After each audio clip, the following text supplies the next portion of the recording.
সবাইকে addiction for ব্রাইটের পক্ষ থেকে শুভেচ্ছা অভিনন্দন। সপ্তম শ্রেণীর অনুশীলনী 1.1 পৃষ্ঠা নং 8 বা 8 তিন দাগের অঙ্কটা কি বলেছে, নিচের সংখ্যাগুলোকে কোনো ক্ষুদ্রতম সংখ্যা দ্বারা গুণ করলে গুণফল পূর্ণবর্গ হবে। এখানে চারটা অঙ্ক আছে, ক, খ, গ, ঘ। আমাদের এখানে কিন্তু একটা সুন্দর একটা জিনিস বুঝতে হবে, সেটা হচ্ছে মেইনলি আমাদের ক্ষুদ্রতম সংখ্যাগুলোকে বলেছে যে ক্ষুদ্রতম সংখ্যাটা দ্বারা, কোন সংখ্যাটা দ্বারা আমরা যদি গুণ করি তাহলে কি গুণফল পূর্ণ বর্গ সংখ্যা হবে, আমাদের সেই সংখ্যাটা বের করতে হবে। এখন ক দাগে দেওয়া আছে কত, 147। তাহলে 147কে আমরা কি করব, 147 যায় কত দিয়ে, 3 দিয়ে, 3 4 12 13 14 3 9 27, হয় কত 7 দিয়ে, 7 7 49। সুতরাং 147 সমান 3 গুণ 7 গুণ 7 সমান 3 গুণ 7 আছে কয়বার, 2 বার। এখানে কিন্তু একটু সুন্দর, এখানে কিন্তু 2টা 7, আমরা ওটা বাদ দিয়ে আসছে কত, 3। আসলেই হচ্ছে কত, 3ই ক্ষুদ্রতম সংখ্যা যা দ্বারা গুণ করলে গুণফল পূর্ণ বর্গ হবে।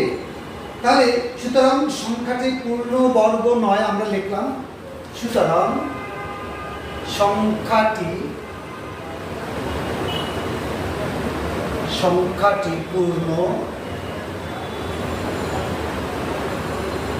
বর্গ নয়।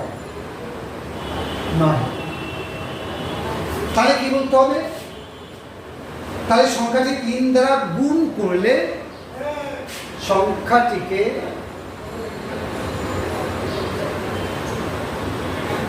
টিকে 3 দ্বারা গুণ করলে,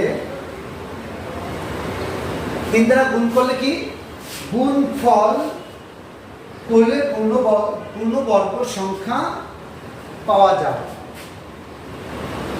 পূর্ণবর্গ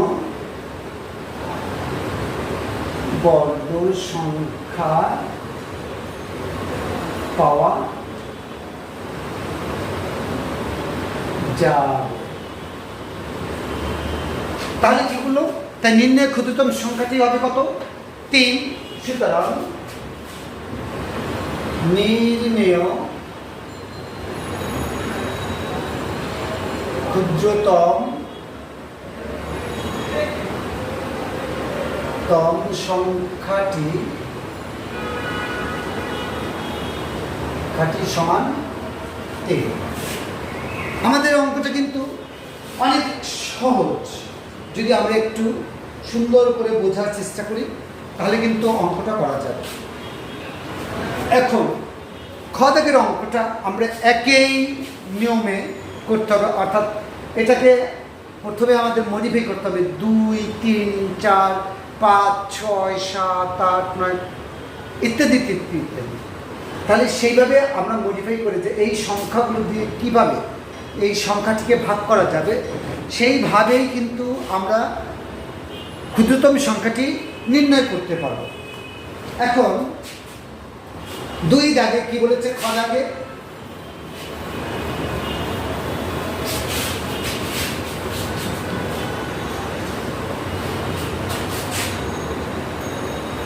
দাগ 3 8 4।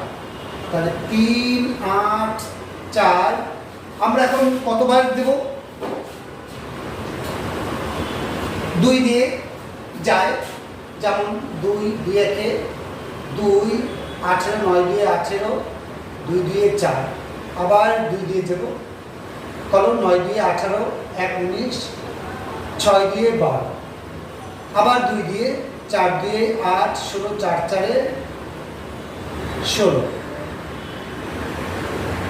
8 দিয়ে 16, তাহলে আমার যাবে 2 দিয়ে 2 দিয়ে 4, 4 দিয়ে 8, আবার 2 দিয়ে 12 দিয়ে 24, আবার 2 দিয়ে 6 দিয়ে 12, আবার 2 দিয়ে কত 3 দিয়ে 6। তাহলে আমাদের এখন কি করবো? সুতরাং কত 3 আমরা একটু এ পাশে লিখব। সুতরাং 3, 4, 8 সমান 2 গুণ 2 গুণ 2 গুণ 2 গুণ 2, কয়টা হলো? 1 2 3 4 5 6 7টা। 1 2 3 4 5 6 7 গুণ 3।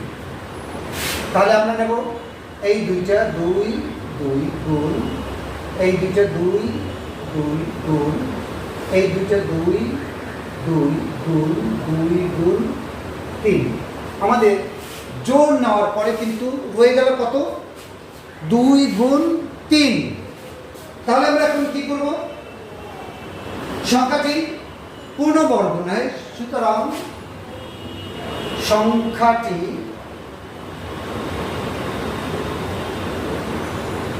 পূর্ণ বর্গ নহে।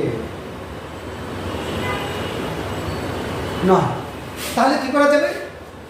এখন সংখ্যাটিকে কত দিয়ে? 6 দিয়ে, 3 2 6। এখন সংখ্যাটিকে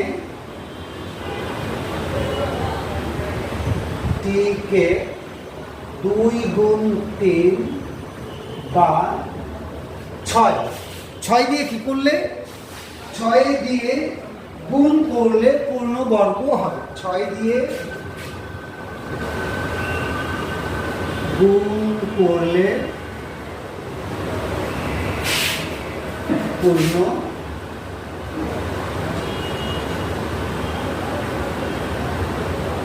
পূর্ণবর্গ হবে। সুতরাং নির্ণেয়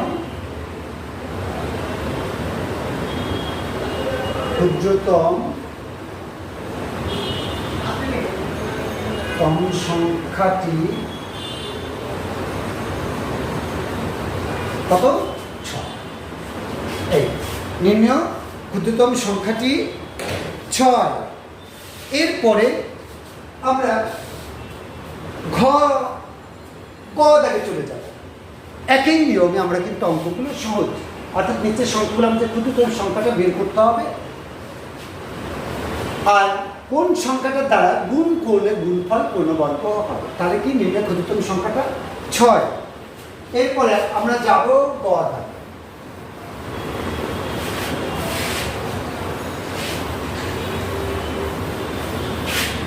গ দাগে কি বলেছে?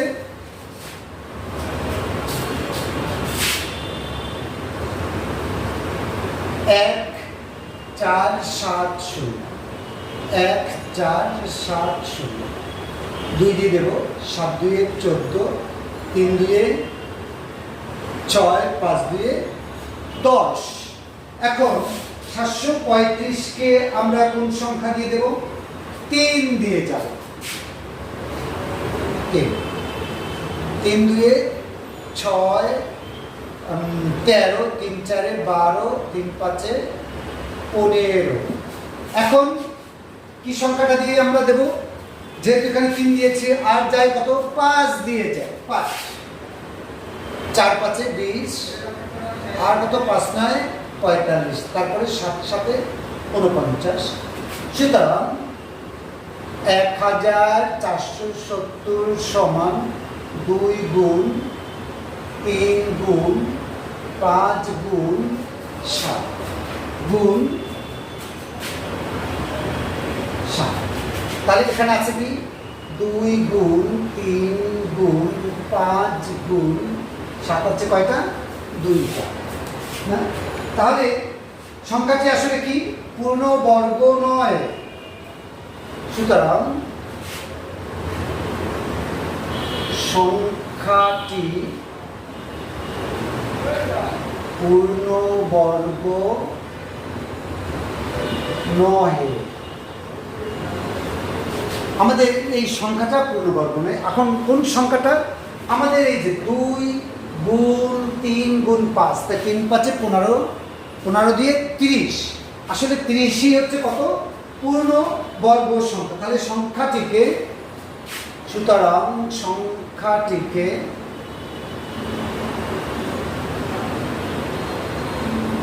টিকে 2 গুণ 3 গুণ 5 বা 5 6 3 দিয়ে 6, 5 6 কত 30, 30 দ্বারা গুণ করলে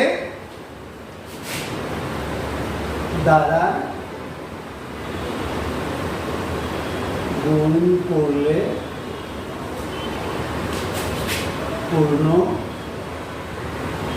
বর্গ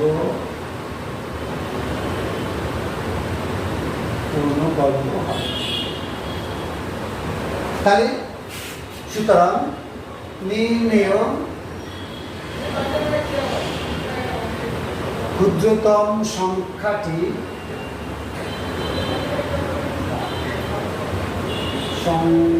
সংখ্যাটি 30, সংখ্যাটি সমান 30। তাহলে আমরা সংখ্যাটি কিন্তু পেয়ে গেছি। এখানে একটু আমরা সুন্দর করে একটু করে দেবো, সমানটা দেবো সমান 30। তাহলে কি সংখ্যাটির পূর্ণ বর্গ কি বলেছে? সংখ্যাটির পূর্ণ বর্গ নয়, তো সংখ্যাটিকে একেই লেখা লিখতে হবে। 2 গুণ 3 গুণ 5 সমান 30 দ্বারা গুণ করলে পূর্ণ বর্গ হবে। নির্ণয় ক্ষুদ্রতম সংখ্যাটি কত? 30। আমরা সর্বশেষ অঙ্কটি এখন করব। ঘ দাগে কি বলেছে?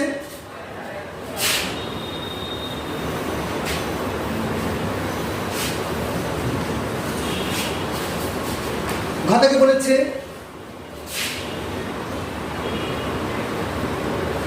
23,805, 23,805।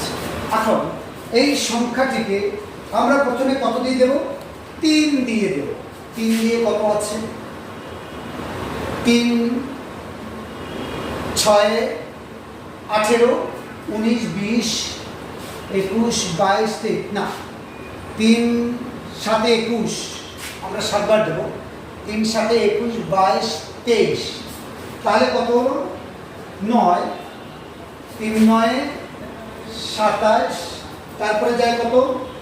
3 3 9 1 3 5 15। এরপরে যাবে কতবার? আবারও 3 দিয়ে যাবে। 3 3 দিয়ে 6 থাকে 19, 3 6 18 13, 3 4 12 আর 13 3 5 15। এরপরে যাবে কত দিয়ে? 5 দিয়ে। 5 দিয়ে কি করা যাবে? 5 5 5 25 26, 5 2 10, 5 9 45। এরপরে যাবে কত দিয়ে? 23 23 দিয়ে 23 দিয়ে 46, আর হচ্ছে কত থাকে 3 বার 23। তাহলে সুতরাং 23,805 সমান 3 গুণ 3 গুণ 5 গুণ 23 গুণ 23 সমান 3 2 5 গুণ 23 আছে কয়টা? তাহলে এখানে কিন্তু আমরা মডিফাই করে ফেলতে পারি যে আসলে 5, ক্ষুদ্রতম সংখ্যাটি হচ্ছে 5। তাহলে কি বলেছে? যে সংখ্যাটি পূর্ণ বর্গন হয়। সুতরাং সংখ্যাটি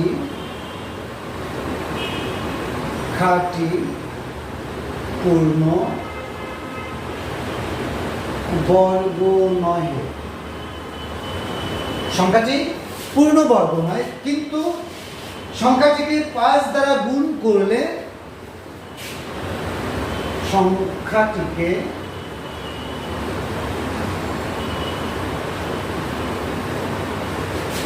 5 দ্বারা গুণ করলে সংখ্যাটিকে 5 দ্বারা গুণ করলে কি হবে? পূর্ণ বর্গ হবে। পূর্ণ বর্গ। সুতরাং নির্ণয়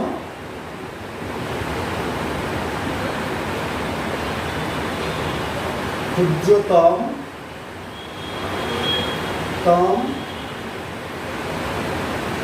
সংখ্যা সমান 5।